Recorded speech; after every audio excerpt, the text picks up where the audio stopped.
Hello everyone, factoring in today's second video, going to have a look at the weather for the next 10 to 14 days for today's second video. Day 10 will take us to around the 6th of October, and we'll be able to extend out beyond that with the extended GFS and ECM ensembles may run to around a couple of weeks. Have a look at 7SV2 at the end of the video for the next 4 weeks, which will take us into the second half of October. The weekend forecast was the first video released today. That's a detailed weekend look at, as always, on a Saturday. So have a look at that one when you're done with this one. And at 7 o'clock tonight, we are premiering the first Winter 2021 Seasonal Model Roundup. It's a 20-minute video that gets together around 13 long-range seasonal models. See what they're all showing for the winter of 2021 for only the first time this season. That's the first time we've done the season model roundup for the winter.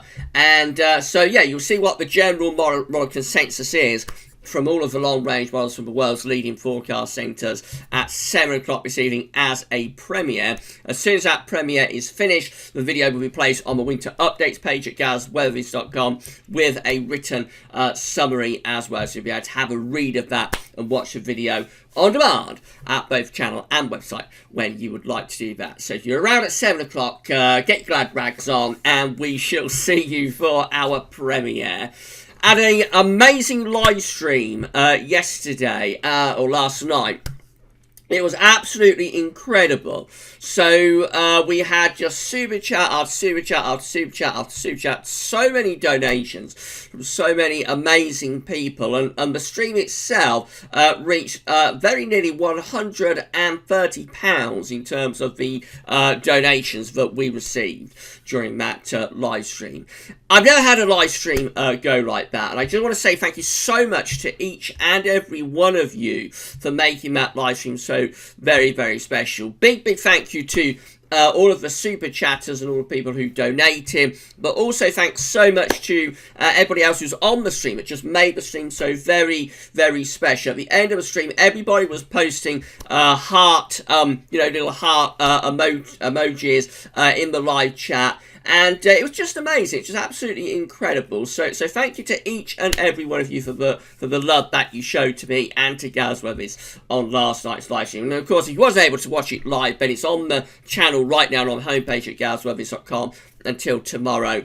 So have a look and watch it back. Have a look at the replay. And it was an absolutely incredible live stream. I've never had a live stream like it. So thank you to each and every one of you for making last night's Friday night live stream so very, very special. Yeah, just huge thank you to all of you. Right, okay, so we'll get on with the video then. I'm going to start off with Tropical Atlantic, just to say that nothing is happening. Look at this, we haven't had this for a while. So, this is from National Hurricane Center. Tropical cyclone activity is not expected during the next 48 hours. We've had a shutdown of the Tropical Atlantic for the time being. I think, it's early days. It's only like late September, so we've got the whole of October, potentially November to go. So I think we will have more activity in the weeks ahead. But for the time being, we are going through a quieter phase in the Tropical Atlantic. It's very cool out there this afternoon. These are our latest temperature observations from XC Weather. We've got 15, whoops, it's just updating. So we've got 15 degrees flashing away here in a couple of places. 15 degrees in South Wales, so at St Athan. And also 15 degrees is flashing away there in Dundee, Riverside at Dundee. However, very exception to the rule. Most places are cooler than that. Church Lawford in the Midlands, for example, is at just 12 degrees. Norwich is at just 12. Lake Vyrnwy is at 10.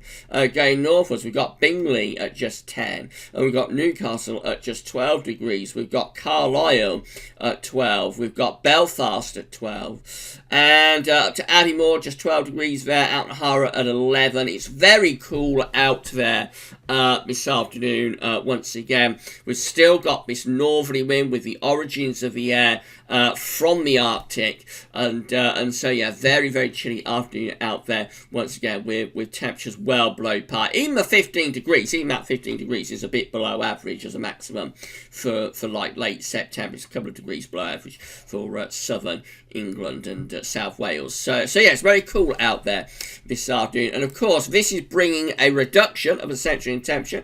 So the CET looks like this. This is provisional up to yesterday, 25th of September. We're standing at 15.0 now, an anomaly of just over 1 degree above average. It's going to come down more, of course. We've got today's cool weather to come. We've got a cool night ahead of us tonight. We've got a cold night ahead of us tonight.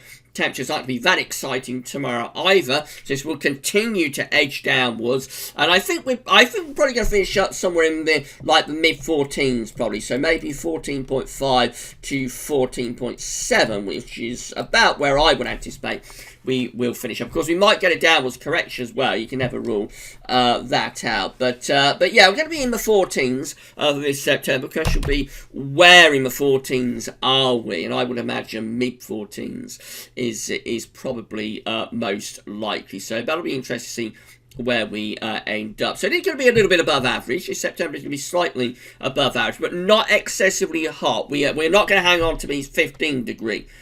This 15 degree CT that we've had for a couple of weeks. That's going to go under the 14s tomorrow. When this updates tomorrow, it'll be under the 15s. It'll be into the 14s, and so we're not going to have a 15 Celsius CT September. So not going to be an excessively hot September. So just a little bit above average, but it will be a substantially drier than average month as well, of course. Having said that, a deluge is on the way. These are the GFS upper air temperature and precipitation ensembles for the next couple of weeks. We're looking at Cardiff today. So the red line is a 30-year upper air temperature average for Cardiff, and you can see that although we've got quite a bit of dry weather to come now until the middle of next week, beyond that, going very, very unsettled. Masses of precipitation spikes showing up there, especially from around, say, the 30th to around 30th September to around the 7th, 8th of October. This period just here looks really, really wet. The first week of October looks really wet with a proper old deluge. It's going to be a little bit exposed to the Irish Sea and to the Atlantic, but nevertheless, it's in line with all of the model output at the boat, which is suggesting a very, very unsettled first week to September. Precipitation, temperature-wise, I should say, first of all. So I'm going to ahead of myself with this, aren't I? So starting off cooler than average at the moment. Temperatures are going to go slightly above average through the start of next week. So temperatures will take a bit of a recovery next week, but not for long. Then dropping back downwards again. And when we have this sort of deluge period just here, it does look as though the temperature is also going to be relatively cool as well. So a cool, wet first week to October in evidence there. I was going to the second week of October, that's the period just here. We have got some warmer ensemble members up here, but still looking pretty unsettled even then. So this could be shaping up to be a very, very unsettled October indeed. But it really is a rainfall spike that are more notable, I think, than what's happening with temperatures. Temperatures just look relatively cool to average. But precipitation-wise, this first week of October is looking very, very wet, especially for more western parts of the country. Temperature anomalies from the 26th of September to the 4th of October, slightly below average temperatures coming up. You're going to get cooler than average week ahead. Precipitation anomaly, maybe a little bit surprising given the ensemble we just saw. It's from the 26th of September to the 4th of October. Actually also a little bit drier than average for many parts of the country. But bear in mind, there is quite a few days of dry weather to come until around Wednesday, Thursday. So between now and Wednesday, there's hardly any rainfall at all. It's after that the deluge really begins. So I think we won't look at these tomorrow, I don't suppose, these anomaly maps. But I think by the time we get through to Monday, we will find those these anomaly maps looking very, very significantly wetter than average. It will be interesting to see. This is the latest wind flow map from earthnullschool.net. So we are still pulling down cold northerly winds today, as we can see here. So yeah, we've still got a plunge of sort of Arctic origin air moving southwards across the country. However, you'll notice that up here we're beginning to introduce like a west-southwesterly. That's a sign of the ridge beginning to develop out to west of the country, and it'll be that ridge that sort of cuts off this northerly. This northerly is going to get pushed in that direction eventually, and we're going to start to draw up something a little bit milder from the southwest from tomorrow onwards. So one more day with these northerly winds, and then we're going to cut off the northerly, and temperatures will begin to stage a little bit of a recovery. But we're only talking about going back close to average. You're not talking about anything particularly warm through the early part of next week, just returning back close to the late September average. But for the moment, we are still drawing down, air from a very, very long way north, from like northern Scandinavia, and still pulling that down into west of Europe. So temperatures today remain very chilly indeed. Here's a UK Met then for Tuesday. So just on a very slight transient bump of high pressure on Tuesday. It's not going to last very long. Wednesday through to Thursday through to Friday, increasingly wet and windy as low pressure deepens in the Atlantic and starts to head in. I say that will bring wet and windy weather through the second half of the week. The GFS 6Z is looking like this. So again, a very slight transient ridge around country on Tuesday, but not for long. In comes the low pressure on Wednesday. That bring the first band of rain across the country, and then the low pressure just deepen really through to the end of the coming weeks. This is Friday, when we've got a proper old dartboard over top of the country, and a dartboard low at 970 millibars in its central pressure. So that's very deep low pressure indeed, bringing lots of wet and windy, perhaps even quite stormy weather through the second half of next week. Could that be a named storm? Could that be Storm Aidan, first named storm of the season? It will be interesting to see, won't it? That low pressure then sort of moves away to the east on Saturday, and we draw in a cool, showery northwesterly wind, but more low pressure in from the north on Sunday. So it can be very unsettled if this is right through to next weekend. We are on the cool side of the jet stream as well, by the way. The black line on this chart is where the sort of rub position of the jet stream is. So we're on the cool side of the jet with a northwest-southeast alignment to the jet stream. Not only are we looking at a very unsettled spell of weather, also quite cool as well through this first week of October. That's how we're looking to get towards day 10. So by then, we're still looking pretty unsettled. Not quite as deep with low pressure, but nevertheless, still bringing low pressure in from the west. You'll notice this large area of high pressure to our northeast. That's a proper Siberian high up there, up to our northeast. That's trying to turn the wind into the east. And it is, in fact, doing so. Many northern and eastern parts of Europe. That'll be quite a warm sort of southeasty wind. But for us, we remain with this low pressure out to the west and still aligning with jet stream northwest to southeast, so cool and unsettled up to day 10 with the GFS 6Z. In the more extended range, we have a go at ridging the Azores high to be Siberian high and turning the wind into the east, but it doesn't quite come off really, but it does sort of go a little bit less unsettled actually through like the second week of September, and temperature probably lift up a little bit, it's less unsettled, but there will still be showery rain around, but we never quite get that proper ridge from the Azores to the Siberian high. The GM looks like that, so the GM again quite unsettled, or quite set to start next week, but by as early as around Wednesday we're already breaking down that transient ridge and turning unsettled. It just turns more and more unsettled into more extended range with these deep areas of low pressure crashing in from off the Atlantic, bringing plenty of rain with them, and yeah, that's sort of just get to day 10, which is Tuesday the 6th of October. Very unsettled with deep low pressure over top of the country. We have got some northern blocking going on here. That ridge from the Siberian high is getting itself up towards Svalbard and in towards in towards true sort of Arctic areas really. So northern blocking showing up there, which again is just reinforcing that northwest southeast alignment of the jet stream and sending these areas of low pressure on that northwest southeast alignment. So not only very unsettled, not only very wet, but also quite cool as well. And then the east ECMWF looks like this. So again, very slight little transient bump of high pressure for Tuesday, but by Wednesday into Thursday, very unsettled, lots of low pressure in from off the Atlantic, and pretty stormy as we get towards the end of next week. That's a deep area of low pressure. Again, I think the minimum set pressure of that is 970 millibars, so looking really wet as we get towards the end of this coming week and into the first weekend of October, and windy too, with gale force winds wrapped around that area of low pressure. That might be a named storm. We'll have to wait and see if it comes off. And up to day 10, we just keep further areas of low pressure crashing in from off the Atlantic, bringing further bouts of heavy rain and strong winds as well.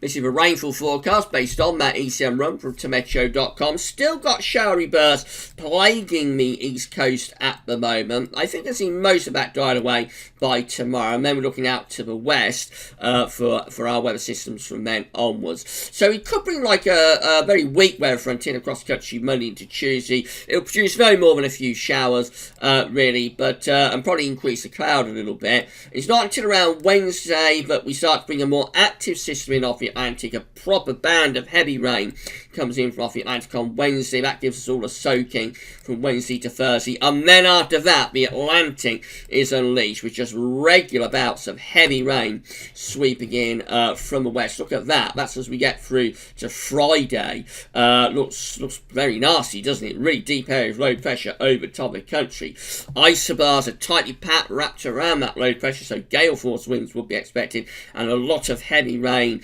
as well. That is a kind of chart that you get in a bit of a deluge type pattern. Moving up towards day 10, just further showers or longer spells of rain, always coming and going, so staying unsettled up to day 10 with the ECM run. This is the option that's on the table within the ECM ensembles today for day 10 by the Icelandic Met Office. It gets us to the 6th of October. 51 out of 51 members of the ECM ensembles have deep low pressure over top of the country at day 10, with high pressure up towards our northeast. It's cool, wet, and unsettled too.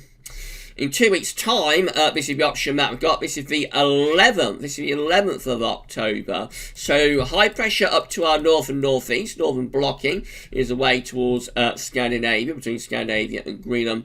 Otherwise, slack gradients, but there's probably some sort of weak area of low pressure coming in from the west still here. So it's trying to go a little bit more settled, but not quite managing to pull it off. That will probably still be quite showery even then. Finally, with CFSV2, so these are 500 millibar heights breaking down to week periods. The first week period takes us from the 26th of September to the 7th of October. So the coming week looks unsettled, of course, as we've already established. Low pressure will be in control. Jet streams on a northwest-southeast alignment as well, so not only quite wet at times, but also pretty cool. Even more unsettling to week 2, if it was possible. This is the 3rd through to the 9th of October, with a very deep trough of low pressure over top of the country. Again, we've got high pressure blocking away to our northeast, and we've got the Azores high pulled out to the middle of the Atlantic. It sends a jet stream on a northwest-southeast alignment, so again not only very unsettled but also really cool as well, as we are on the cool side of the jet stream. Week 3 is also unsettled. This is the 10th to the 16th of October, but the subtle difference is that the jet stream is going more west to east as opposed to northwest to southeast, and that happens because heights are rising to our south. We start to raise the heights around Spain, and so instead of having a northwest-southeast alignment to jet stream, we have a west-east alignment to the jet stream, and so that's going to be milder, but it will still be unsettled, particularly so for more northern and western parts of the country. And then go through to week 4, which is the 17th of October to 23rd, and we have the low pressure out to our northwest around Greenland and Iceland. Heights are rising to our south and also to our east-northeast. Jet streams generally moving northwards as well. Could still be a little bit unsettled even then, but the main thing with that is probably that it's starting to lift up the temperature. I think we would see the temperature beginning to stage a recovery and starting to get a little bit warmer there as we get into the 3rd week of October. And that's it. So finally, just say that if you're enjoying the content on the channel at the moment, please can you remember to like the videos and don't forget to subscribe to the GavsWeatherVids YouTube channel. If you are new to the channel, then please give us a sub. We are on the grind to 8k subscribers, 8,000 subscribers. When we get to 8,000 subscribers, we're going to be giving a £30 Amazon voucher in a live stream. So that would be very unsettled. We'll be giving away a £30 Amazon voucher when we get to 8,000 subscribers, but we've got a little way to go before we get there yet. But yeah, please subscribe, click like on the videos. Don't forget to tell your friends about GavsWeatherVids. Everybody who subscribes brings a friend, then we will get to 8k subs that much quicker. It's absolutely amazing, absolutely fantastic. So thank you so much to each and every one of you for doing that. Right, so that's it for this video. Now, at 7 o'clock, as I said at the start of the video, at 7 o'clock this evening, we're going to be premiering the first Winter 2020-21 Season 1 Roundup. So, we're going to get together 13 long-range models for the first time this season from the world's leading forecast centres, like the UK Met, like NOAA, like Meteo France, like ECM, GWV. We game them all together and we're seeing what they're all showing for the winter for the first time this season. It's going to be an interesting watch, I think. So if you're around the channel around 7 o'clock this evening, I'll be in the live chat with you for this one, and we'll watch it together and we'll see what the market consensus is for winter 2020-21 at this very early stage. So yeah, get your glad rags on and we'll see you for the premiere at 7 o'clock this evening. Tomorrow we've got the 4th Winter 2020-21 update part 1. That'll be looking at things like ENSO, like sea surface temperature anomalies. We'll bring you up to date with what's happened in terms of Eurasian snow cover and all of that good stuff. So that's coming up from 10 AM tomorrow, the 4th Winter 2020-21 update part 1. And then part 2 of that, which will be focusing on the analogues, will be coming up on Monday night, or Monday evening, at 6 o'clock. Right, so I'll see you at 7 for the premiere, but for this video, that's all for now, and thanks for watching.